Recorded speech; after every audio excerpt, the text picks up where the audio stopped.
AC economy കോച്ചിലാണ്. ഈ കോച്ചിൻ്റെ പ്രത്യേകത എന്തെന്ന് വെച്ചാൽ ആദ്യം നമുക്ക് ഇവിടെ നോക്കുമ്പോൾ ഒരു ടേബിൾ ഹോൾഡർ കിട്ടും. ഡിസ്പോസിബിൾ ടേബിൾ ഹോൾഡർ ഇങ്ങനെ വെച്ചേക്കാം. ഓക്കെ, എന്നിട്ട് നമുക്ക് ഇത് ഇവിടെ ബോട്ടിൽ ഹോൾഡർ ഇങ്ങനെ തുറക്കണം. ഇതിപ്പോൾ ഇങ്ങനെ തുറന്നാൽ നമുക്ക് ബോട്ടിൽ ഇവിടെ ഹോൾഡ് ചെയ്യാൻ പറ്റും. അടുത്ത വെച്ച് നോക്കിയാൽ നമുക്ക് കർട്ടൻസ് കിട്ടും, 3rd AC കിട്ടുന്ന പോലെ. പിന്നെ ഒരു പ്രത്യേകത എന്താണെന്ന് വെച്ചാൽ ഇവിടെ റീഡിങ് ലൈറ്റ്സും പറഞ്ഞ സംഭവം കിട്ടും. ഇങ്ങനെ ഈ സ്വിച്ച് ഓൺ ചെയ്താൽ ലൈറ്റ് കത്തും, ഓഫ് ചെയ്താൽ ഓഫാവും. എല്ലാം ബർത്തുകൾക്കും ഉണ്ട് റീഡിങ് ലൈറ്റ്സ്.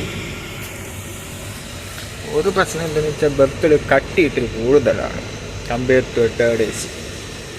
പിന്നെ വേറൊരു അഡ്വാൻറ്റേജ് എന്തെന്ന് വെച്ചാൽ ഇവിടെ നോക്കാം, എല്ലാവർക്കും വേണ്ടി ഒരു AC വെൻ്റ് കിട്ടും. ഞാനിപ്പം കാണിക്കുന്നത് ലോവർ ബർത്ത് കാറിൻ്റെ AC വെൻ്റാണ്.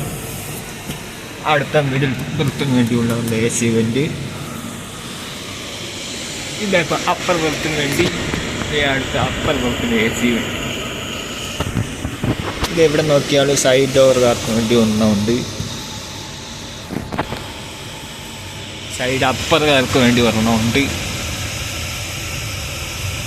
ഇവിടെ ഒരു വാട്ടർ ബോട്ടിൽ ഹോൾഡറുണ്ട്, സൈഡ് ഡോറിലുമുണ്ട്, ഇവിടെ ഇട്ടുകയുമുണ്ട്.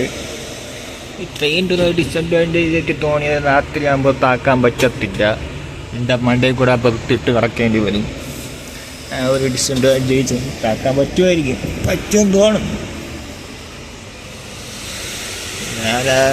ഇവിടെ ഒരു ബീഡിങ് ലൈറ്റ് ഉണ്ട്, സൈഡ് അപ്പുറത്തോട്ട് കിടക്കും. സൈഡ് ലോവറിന് ഒരു ബീഡിങ് പോയിന്റ് ഉണ്ട്. ഇവിടെ ഒരു ചാർജിങ് സോക്കറ്റ് ഉണ്ട്. മുകളിലുള്ളവർക്ക് ചാർജിങ് സോക്കറ്റ് ഇല്ല ഈ കോച്ച്.